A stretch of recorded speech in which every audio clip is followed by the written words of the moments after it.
आपको बताएं कि डॉन न्यूज़ के रिपोर्टर खावर हुसैन की मैयत हिलाल अहमर अस्पताल से सिविल अस्पताल हैदराबाद मुंतकिल कर दी गई है, जहां सिंध हुकूमत का तश्कील करदा मेडिकल बोर्ड मैयत की मुआयना करेगा।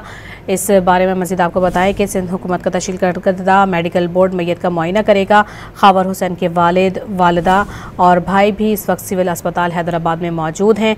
डॉन न्यूज़ के रिपोर्टर खावर हुसैन की मैयत हिलाल अहमर अस्पताल से अब सिविल अस्पताल हैदराबाद मुंतकिल कर दी गई है, जहाँ सिंध हुकूमत का तश्कील करदा मेडिकल बोर्ड भी वहाँ पर मौजूद है, जो कि मैयत का तफसीली मुआयना करेगा। डॉन न्यूज़ के रिपोर्टर खावर हुसैन की मैयत हिलाल अहमर अस्पताल से सिविल अस्पताल हैदराबाद मुंतकिल कर दी गई है, जहां सिंध हुकूमत का तश्कील करदा मेडिकल बोर्ड मैयत की मुआयना करेगा। इस बारे में मज़ीद आपको बताएं कि सिंध हुकूमत का तश्कील करदा मेडिकल बोर्ड मैयत का मुआयना करेगा। खावर हुसैन के वालिद, वालिदा और भाई भी इस वक्त सिविल अस्पताल हैदराबाद में मौजूद हैं।